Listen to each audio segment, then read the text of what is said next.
है।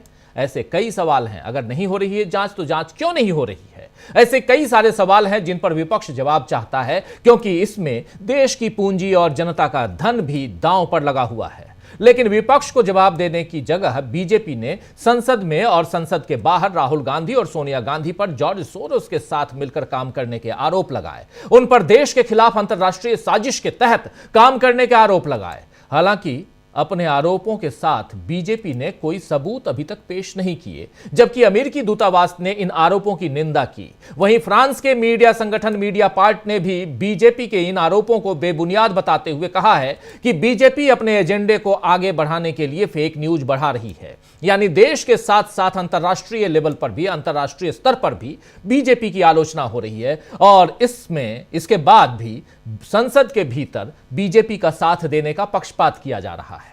आज फिर राज्यसभा में शून्यकाल यानी 0 आवर के दौरान कांग्रेस की विदेशी फंडिंग का मामला बीजेपी ने उठाया, जिस पर कांग्रेस ने आपत्ति जाहिर की कि बीजेपी मुद्दे से ध्यान भटका रही है और साथ ही सभापति जगदीप धनखड़ पर भी सवाल उठे कि विपक्ष के लोगों को बोलने का मौका वो नहीं दे रहे हैं। मल्लिकार्जुन खड़गे ने तो यहां तक कह दिया कि लोकतंत्र की हत्या हो रही है। आइए जरा मल्लिकार्जुन खड़गे साहब को सुनते हैं क्या कुछ कह रहे थे। यहां पर बहुत महत्वपूर्ण आज सुबह बहुत बड़ी घटना और इस घटना के बाद से जगदीप धनखड़ के खिलाफ अविश्वास प्रस्ताव का मामला कैसे आगे बढ़ता हुआ आप देखेंगे। ये सब कुछ हम इस चर्चा के दौरान लेके आएंगे, लेकिन पहले सुनिए मल्लिकार्जुन खड़गे को।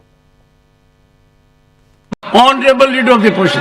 देखिए साहब, मैं बहुत देर से अपना हाथ उठा के रखा था, लेकिन जब लीडर ऑफ द हाउस कुछ बात बोले तो उससे मेरी सहमति नहीं थी, इसीलिए मैंने उंगली उठा के आपका ध्यान आकर्षण करने की कोशिश की, लेकिन आपने मुझे मौका नहीं दिया। आप मंत्री को बुला लिए, तो ये अच्छा नहीं। आप तो कहते हैं मेरे पर आरोप लगाने की बजाय नहीं आरोप नहीं, इम्पार्शियलिटी बार बार कहते हो कि मैं मंत्री को फेवर पॉइंट आउट कर रहे हैं, आपको हाउस को फेवर करता हूं। आपका ध्यान खींचने के लिए मैंने हाथ उठाया। मैं कुछ गड़बड़ नहीं किया, मैं कुछ बोला नहीं, सिर्फ हाथ उठाया। आप मुद्दे पर आइए। मेरे को आरोपित क्यों? नहीं, मैं मुद्दे पे ही आता हूँ। आज का कोटा पूरा हो गया है। अगर आप नहीं, अगर आपका ध्यान इधर आ गया तो मुद्दे पे आऊंगा मैं। अब आप मेरे तरफ देख रहे, जरूर मैं मुद्दे पे आऊंगा। बोलिए सर। जब हमारे नड्डा साहब जी जो नेता इस सदन के हैं, उन्होंने ये कहा जब आपको चाहिए तब आप 0 आवर बोलते हैं, जब आपको नहीं चाहिए तो आप उसको नकारते हो। तो ये एक ही स्टैंड लेना चाहिए, या तो आप मानना चाहिए या नहीं तो जो कानून के तहत नहीं है, रूल्स के तहत, उसको नहीं मानना चाहिए। सर, आप जो सारी बातें बोलते हैं सरकार, उसको विपक्ष हर बात को आपके हाँ में हाँ मिलाना जरूरी है। अगर गलत है तो भी जरूरी है। यहाँ के लोग इस मंसूबे से आए हैं, मैं माफी चाहता हूं उनसे और आपसे भी, कि हाउस को नहीं चलाना ये अगर तय करके आए हैं तो ये democracy, you are killing the democracy, you are killing the democracy. जी हां, आपने सुन लिया। यहां एक तेज तकरार दोनों के बीच, नेता प्रतिपक्ष यानी मल्लिकार्जुन खड़गे और यहां आसंदी पर सभापति महोदय, देश के उपराष्ट्रपति Jagdeep Dhankhar, you are killing the democracy, ये कह रहे हैं मल्लिकार्जुन खड़गे। साफ साफ यानी आप लोकतंत्र की हत्या कर रहे हैं। अगर आप चाहते हैं कि आपके हां में हां मिलाया जाए तो विपक्ष ये काम नहीं कर सकता। वहीं कांग्रेस सांसद दिग्विजय सिंह ने भी कहा है कि इतना पक्षपाती सभापति उन्होंने कभी नहीं देखा। आइए जरा दिग्विजय सिंह को सुनते हैं क्या कुछ कह रहे हैं और यहां से कैसे बात जगदीप धनखड़ के खिलाफ अविश्वास प्रस्ताव पर जाती है। जरा वहां भी हम बढ़ेंगे आगे, लेकिन उससे पहले सुनिए जरा दिग्विजय सिंह क्या कह रहे हैं। मैं सन 77 से विपक्ष में भी सत्ता में भी विधायक और सांसद रहता आया हूं। मैंने इस राजनीतिक जीवन में इतना पक्षपाती अध्यक्ष नहीं देखा, जो खुले रूप सभापति नहीं देखा, जो पूरे तरीके से अपने ही नियमों को, अपने ही बात को, स्टैंड को, पक्ष को वो इस प्रकार से इजाजत दे रहे हैं कि जो 267 में उन्होंने रिजेक्ट कर दिया, हम अगर बोल देते तो वे बोलने नहीं देते, लेकिन वहां वो एक एक करके बुलवा रहे हैं, एक एक से कहलवा रहे हैं। आखिर क्यों? किसको बचाने के लिए? किसको बचाने के लिए और किसके सहमति से यह सब हो रहा है? मेरा यह आरोप है कि माननीय सभापति महोदय ने आज घोर पक्षपाती ढंग से संचालन किया है और हम उसकी निंदा करते हैं, नंबर 1। नंबर 2, और साथ में जिस प्रकार से ये सरकार मोदी जी और मोदी जी की पूरी सरकार किस प्रकार से गौतम अडानी जी को बचाने के लिए ये पूरा प्रयास किया जा रहा है, ये सब सर्वविदित है। आखिर क्या दिक्कत है? जब गौतम अडानी जी के वकीलों ने कुछ पैरवी कर दी, वही पैरवी मंत्री जी कर देते, आके वही पैरवी प्रधानमंत्री जी कर देते, तो मामला खत्म हो जाता है। तो साफ साफ यहां दो मसले जिस पर चर्चा कर रहे थे, मीडिया से चर्चा करते हुए अपनी बात रख रहे थे दिग्विजय सिंह। और पहली बात कि कैसे यहां पक्षपात किया जा रहा है, कैसे पक्षपाती हो गए हैं जगदीप धनखड़ जो सभापति हैं राज्यसभा के, उसके अलावा उपराष्ट्रपति हैं। और दूसरी तरफ यह पक्षपात क्यों किया जा रहा है? इसलिए किया जा रहा है क्योंकि गौतम अडानी को बचाना है। तो विपक्षी सांसदों की नाराजगी के बीच अब एक बड़ा फैसला जगदीप धनखड़ के खिलाफ लिया गया है कि उनके खिलाफ अविश्वास प्रस्ताव लाया जाए। इस पर 70 सांसदों ने हस्ताक्षर भी कर दिए हैं। आप जानते हैं कि अगर अविश्वास प्रस्ताव लाना है तो 50 सांसदों के सिग्नेचर चाहिए, लेकिन यहां 50 नहीं बल्कि 70 सांसदों ने ऑलरेडी हस्ताक्षर कर दिए। हस्ताक्षर करने वालों में टीएमसी और समाजवादी पार्टी के सांसद भी हैं।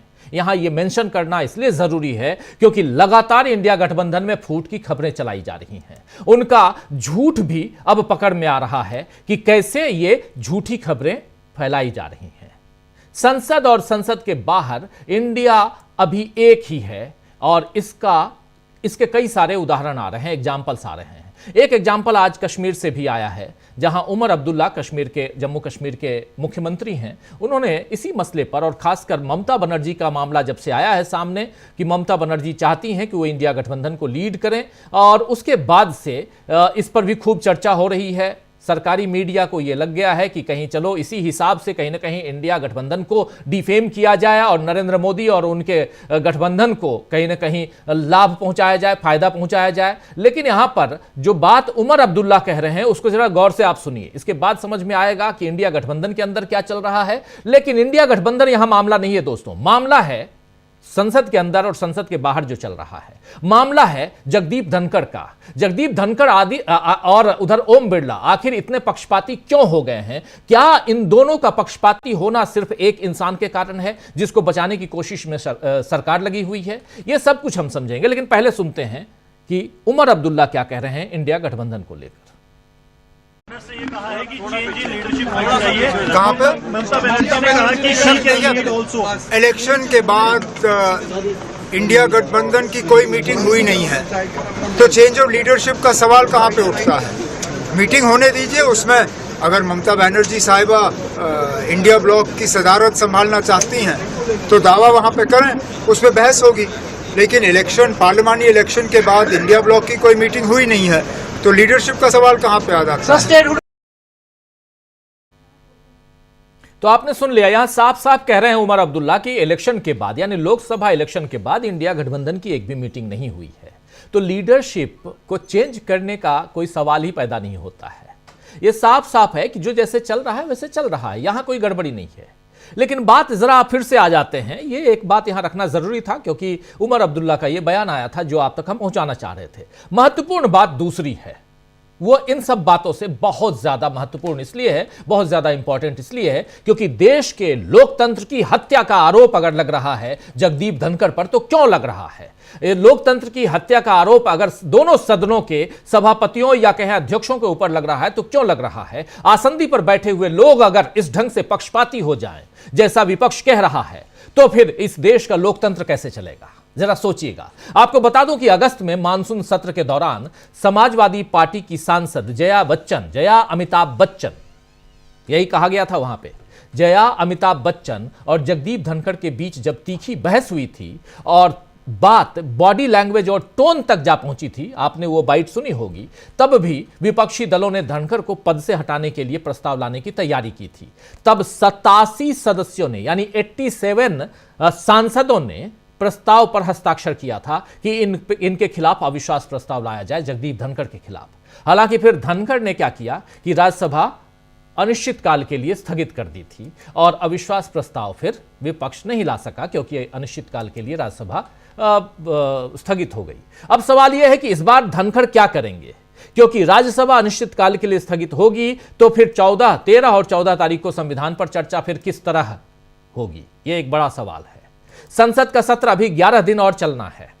आपको पता है कि 22 दिसंबर तक संसद के सत्र को चलना है, यानी 11 दिन का समय अभी पूरा बचा हुआ है, सैटरडे संडे छोड़कर। ऐसे में मोदी भी कब तक संसद के बाहर यहां वहां कार्यक्रमों में खुद को बिजी दिखाएंगे? कभी ना कभी तो उन्हें सदन के अंदर आना पड़ेगा और विपक्ष के सवालों का सामना करना पड़ेगा। और बाहर इधर उधर बिजी दिखाने में आज नरेंद्र मोदी और अदानी साहब एक ही मंच पे थे राजस्थान में।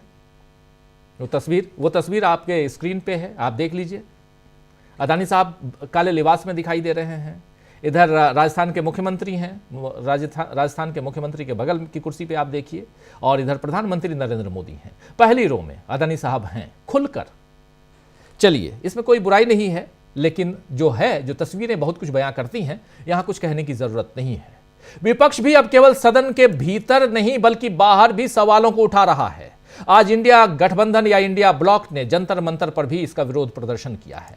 बल्कि अब राहुल गांधी तो आज खुद पत्रकार बन गए फिर से, और पत्रकार बनकर मोदी और अदानी से सवाल करने लगे। जरा उस तस्वीर को भी ले आइए जब राहुल गांधी पत्रकारिता कर रहे हैं सदन के बाहर और वहां मोदी और अदानी के मास्क के साथ 2 कांग्रेसी नेता और उनसे सवालों का जवाब पूछ रहे हैं। ये देखिए, ये तस्वीर भी देख लीजिए, जरा फुल स्क्रीन ले आइए। यहाँ पर राहुल गांधी, इसके बाद की तस्वीर अगर दिखा सके जिसमें राहुल गांधी जो हैं वो कुछ सवाल पूछ रहे हैं, अगर वो दिखा सकते हैं तो उसको भी दिखाइएगा। लेकिन बहुत महत्वपूर्ण है कि राहुल गांधी यहाँ अदानी और मोदी इन दोनों के एक सिंबॉलिक फेज को लेकर आते हैं और यहां पर इन लोगों से कुछ सवाल करते हुए भी नजर आते हैं। चलिए वो भी हम आपको दिखाएंगे। लेकिन महत्वपूर्ण है कि राहुल गांधी आज खुद पत्रकार बनकर मोदी और अदानी से सवाल करने लगे। विपक्ष की इस तैयारी और घेराबंदी के बाद अब बीजेपी को सोचना है कि वो खुद को कैसे बचाए, संसद में अपनी साख को बचाए या अदानी को बचाए। तो आइए दोस्तों, आज इसी पर चर्चा करेंगे कि आखिर अदानी के लिए अपने पैरों पर कुल्हाड़ी क्यों मार रहे हैं नरेंद्र मोदी, और नरेंद्र मोदी के जितने भी साथी हैं, संगी हैं, वो आखिर क्या अपने अपने जो उनके दायित्व हैं, संवैधानिक दायित्व, उस पर अमल क्यों नहीं कर रहे हैं? आप देख लीजिए, आखिर क्यों जगदीप धनखड़ के खिलाफ अविश्वास प्रस्ताव लाने जा रहा है विपक्ष। चर्चा की शुरुआत करते हैं। हमारे साथ कुछ वरिष्ठ साथी जुड़े हुए हैं, पहले उन सबसे आपका परिचय करवाता हूं और आगे बढ़ते हैं। जरा स्क्रीन पर तमाम वरिष्ठ साथियों को ले आइए और फिर चर्चा की शुरुआत करें। आप तमाम दोस्त साथी शुभचिंतक, आपका भी स्वागत करता हूं। लेकिन पहले इधर हमारे साथ जुड़े हुए हैं प्रशांत टंडन जी, हमारे साथ जुड़े हुए हैं डॉक्टर राकेश पाठक जी, डॉक्टर प्रकाश हिंदुस्तानी जी, अमलेंदु उपाध्याय जी, सुनील शुक्ला जी और शकील अख्तर जी। शकील जी, आपके पास ही सीधे आना चाहता हूं, लेकिन उससे पहले तमाम साथी जो हमारे साथ जुड़ चुके हैं, आप सबका स्वागत है, इस्तकबाल है, और जो जुड़ने वाले हैं उनका भी स्वागत, इस्तकबाल पहले से। सबसे पहले शकील जी, आखिर चल क्या रहा है? बाहर राहुल गांधी पत्रकारिता कर रहे हैं, अंदर बिल्कुल छक्के चौके की बौछार कर रहे थे कांग्रेस के अध्यक्ष महोदय एलओपी। चल क्या रहा है, और सबसे बड़ी बात कि क्या सचमुच अविश्वास प्रस्ताव लाने की तैयारी है जगदीप धनखड़ के खिलाफ, और क्या मामला यहां तक पहुंच चुका है? राजीव जी, जो सवाल आप कर रहे थे कि अडानी को क्यों बचा रहे हैं मोदी जी, तो इसका जवाब खुद राहुल गांधी ने दे दिया। राहुल गांधी ने कहा कि दोनों एक हैं। मोदी जी अडानी को नहीं बचा रहे, मोदी जी खुद को बचा रहे हैं। और आज आपने देखा कि एक तरफ राजस्थान में, जयपुर में मोदी जी और अडानी जी साथ साथ बैठे हुए हैं, और दूसरी तरफ उसी को प्रतीकात्मक रूप से राहुल गांधी ने, कांग्रेस ने संसद भवन परिसर में दिखाया। और वहां भी राहुल गांधी ने यही कहा कि ये दोनों एक हैं, ये दोनों एक दूसरे को बचा रहे हैं। तो ये जो है, इसमें कोई संदेह की बात नहीं है कि संसद के अंदर, चाहे वो लोकसभा हो चाहे वो राज्यसभा हो, अडानी का सवाल नहीं आ सकता, लेकिन जॉर्ज सोरेस पे बात हो सकती है, जो कि एक विदेशी है जिसका कोई संबंध नहीं है हमारे यहां से।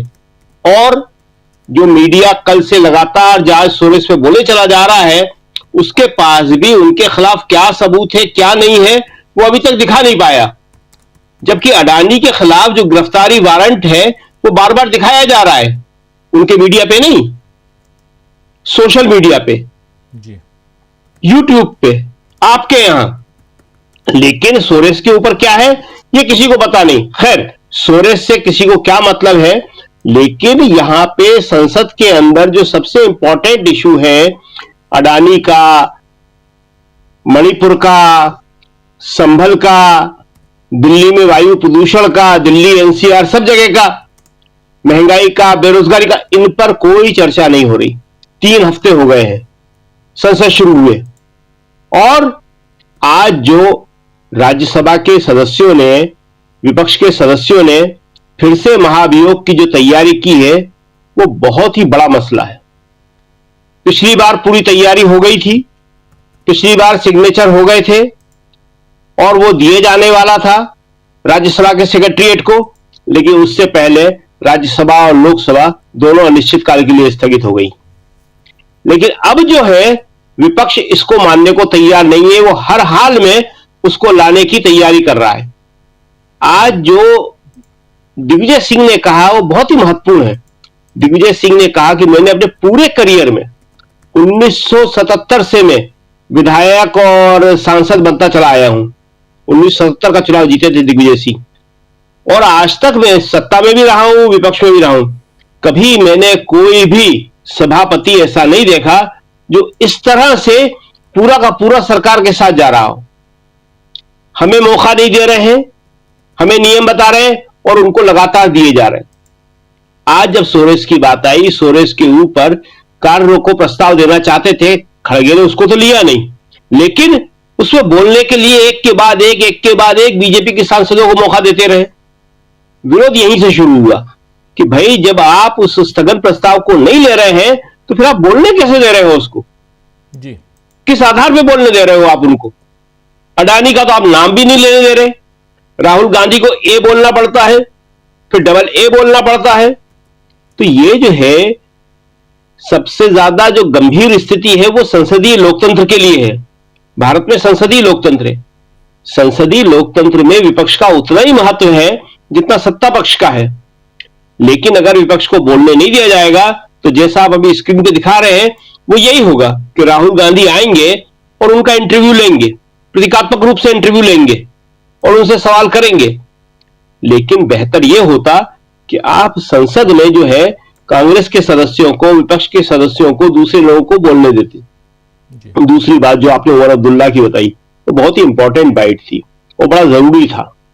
एक नॉन इशू को जबरदस्ती इशू बनाया जा रहा है कि इंडिया गठबंधन में बहुत बड़ा फूट पड़ गई है, उनके अंदर मनमुटाव हो गया है। जबकि सच्चाई यह है कि यहां पे अभी तक कोई लीडर, कोई अधिकृत लीडर, कोई संयोजक जैसी चीज चुनी हुई है ही नहीं है इंडिया गठबंधन की। इंडिया गठबंधन ने लोकसभा चुनाव लड़ा था, सीट शेयरिंग की थी, और उसके बाद अभी तक कोई भी मीटिंग नहीं हुई है। अभी अगर मीटिंग हो, बात हो, कोई नेता बन जाए इससे किसी को क्या एतराज है? किसने कहा कि अभी ये नेता है और अभी ये नेता नहीं बन सकता? मुद्दा ये है ही नहीं है। मुद्दा ये है कि किस तरह से जो जनता के वास्तविक इशू है उनको संसद में और संसद के बाहर उठाया जाए। आप देखिए कि बहुत बड़ा आंदोलन, एक बहुत बड़ी शुरुआत महाराष्ट्र के पश्चिम से शुरू हो चुकी है जी। मार्कटवाड़ी। कल शरद पवार खुद वहां पहुंचे जी। वहां के जो जीते हुए विधायक हैं उत्तम राव जानकर, वो इस्तीफा दे रहे हैं। कभी सुना कि जीता हुआ विधायक इस्तीफा देता हो? उन्होंने कहा मैं इस्तीफा दे रहा हूं। क्यों? क्योंकि इस गांव में मार्कटवाड़ी में जो ईवीएम से नतीजे आए हैं वो पूरी तरह गलत हैं। गांव वाले उसे स्वीकार करने को तैयार नहीं है। वो कह रहे थे 3 दिसंबर को वो मॉक पोलिंग करवाना चाह रहे थे। वहां पे सरकार ने कर्फ्यू लगा दिया, गिरफ्तार कर लिया। किस लिए? अरे मॉक पोलिंग तो खुद चुनाव आयोग करवाता है। जब मतदान होता है उस मतदान से पहले सुबह 5 बजे मॉक पोलिंग होती है। थोड़ा सा इस मसले पे आज संसद पे बात कर रहे हैं, थोड़ा सा संसद में और आपसे जानना चाहूंगा शकील जी कि यहाँ पर अडानी का मसला कहां तक पहुंचता हुआ दिखाई दे रहा है, और खासकर जगदीप धनखड़ के खिलाफ जो कहा जा रहा है कि 70 सांसदों ने सिग्नेचर कर दिया है, यहां से बात कहां तक आगे जा सकती है? क्या आने वाले कल परसों में हम ये देखेंगे कि जगदीप धनखड़ के खिलाफ अविश्वास प्रस्ताव को मूर्त रूप दिया जाएगा? ये सब हम देखेंगे। क्या कुछ है आपके पास जानकारी? बिल्कुल, वो नोटिस जो है राज्यसभा सचिवालय को सौंप दिया जाएगा।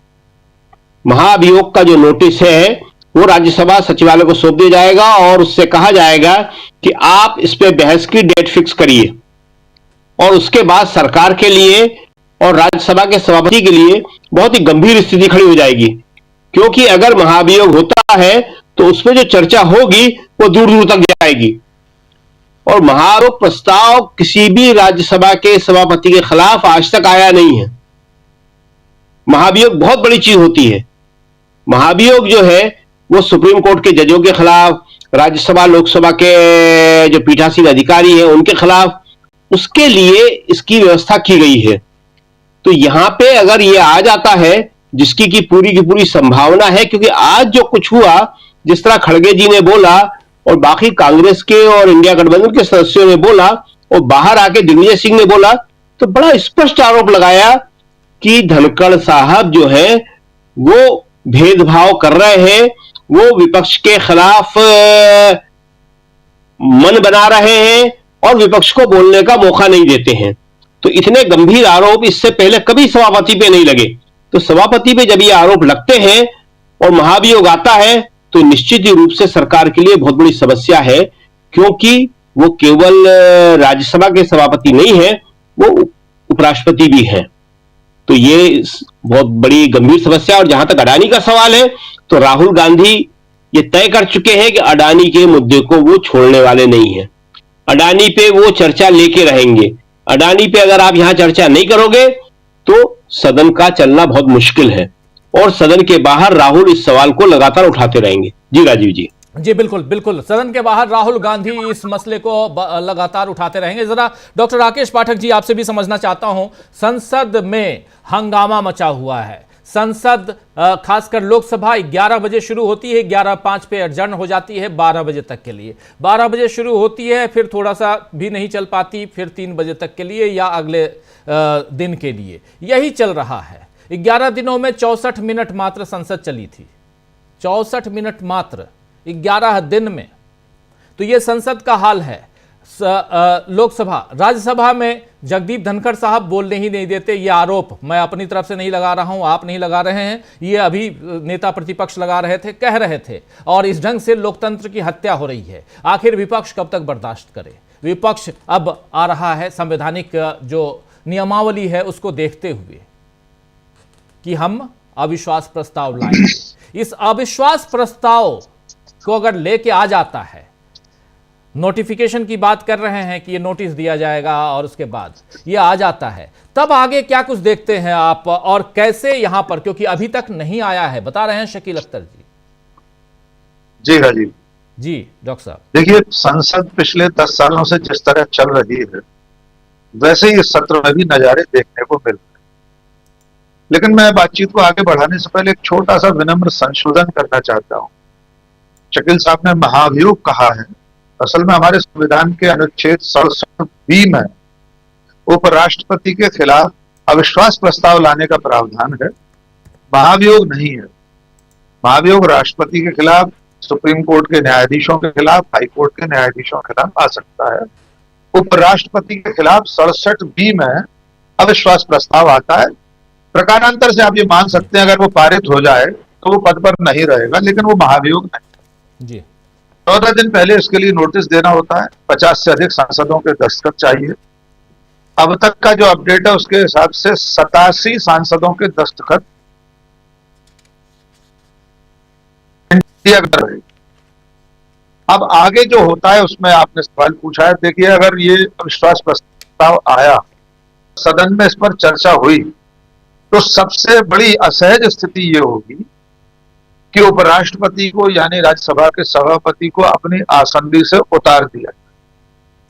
जिस समय विश्वास प्रस्ताव पर चर्चा होगी उस वक्त वे आसंदी पर नहीं बैठ सकते, क्योंकि वे आरोपी हैं, उनके खिलाफ जहर होगी, तमाम आरोप प्रत्यारोप लगेंगे।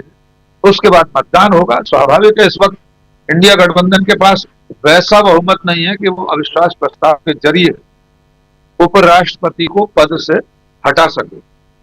लेकिन पूरी बहस में बिंदुवार विपक्ष ये साबित करने की कोशिश करेगा कि सभापति सत्ता पक्ष के साथ कितना पक्षपात कर रहे हैं और विपक्ष को बोलने भी नहीं दे रहे, जो लगातार पिछले हर सत्र में दिखाई देता है।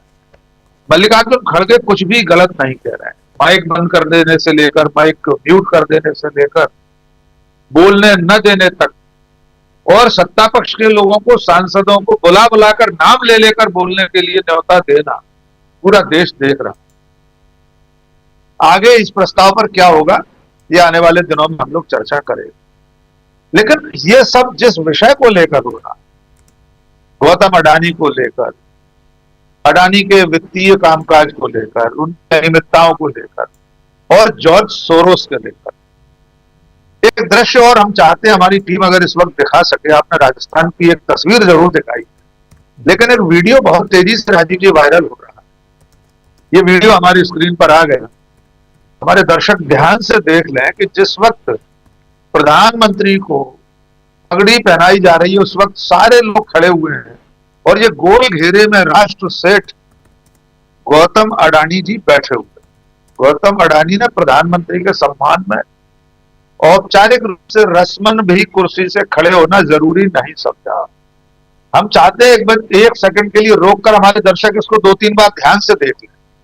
एक सामान्य शिष्टाचार है। फुल स्क्रीन ले आइए, 1 मिनट जरा इस तस्वीर को फुल स्क्रीन ले आइए और इसको दिखाते हैं कि कैसे यहाँ पर गौतम अडानी बैठे हुए हैं और यहाँ प्रधानमंत्री खड़े हैं और इनका स्वागत हो रहा है। पगड़ी पहनाई जा रही है, राजस्थानी पगड़ी, रस्म और रिवाज जो वहाँ का है उस हिसाब से मुख्यमंत्री कर रहे हैं। तमाम यहाँ पर जितने डिग्निटरीज हैं, जितने भी आगंतुक हैं, महानुभाव हैं, सब खड़े हैं। लेकिन यहाँ इस साइड देखिए, चूंकि मुख्यमंत्री ये सब खड़े हो रहे हैं, देखिए लेफ्ट साइड के लोग भी खड़े हो गए, बाएं साइड के, लेकिन अडानी साहब जो हैं वो बैठे हुए हैं।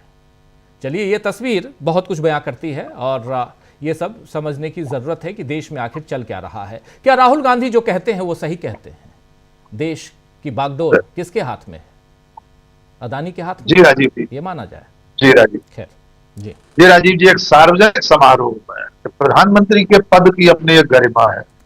इतना बड़ा कार्यक्रम है, उस राज्य का मुख्यमंत्री खड़ा हुआ है, बाकी तमाम लोग जो मंत्री वगैरह होंगे सब खड़े हैं, लेकिन गौतम अडानी ने इतना शिष्टाचार भी नहीं बरता कि वे प्रधानमंत्री के सम्मानित होते समय उन्हें पगड़ी बांधी जा रही है, उनका स्वागत सत्कार हो रहा है, अभिनंदन हो रहा है, उस वक्त अपनी कुर्सी से 1 मिनट के लिए खड़े हो जाए। हमारे पत्रकारिता की दुनिया में कहा जाता है एक तस्वीर 1000 शब्द बयान करती है। ये वीडियो तो 1 मिलियन शब्द बयान कर रहा है। चंद सेकंड का ये वीडियो ये बता रहा है कि गौतम अडानी के मन में प्रधानमंत्री के प्रति कितना मान सम्मान है, खुद में अपना कितना इकबाल महसूस करते हैं और प्रधानमंत्री को क्या समझते हैं। इसलिए जब राहुल गांधी संसद परिसर में अडानी और प्रधानमंत्री के पुतलों को चेहरे पर लगाए हुए, मास्क लगाए हुए लोगों के इंटरव्यू करते हैं, तो देश को एक संदेश देना चाहते हैं कि प्रधानमंत्री और अडानी के जो रिश्ते हैं वे रिश्ते क्या कह रहे हैं। ये तस्वीर वो सब कुछ बयान करते हैं।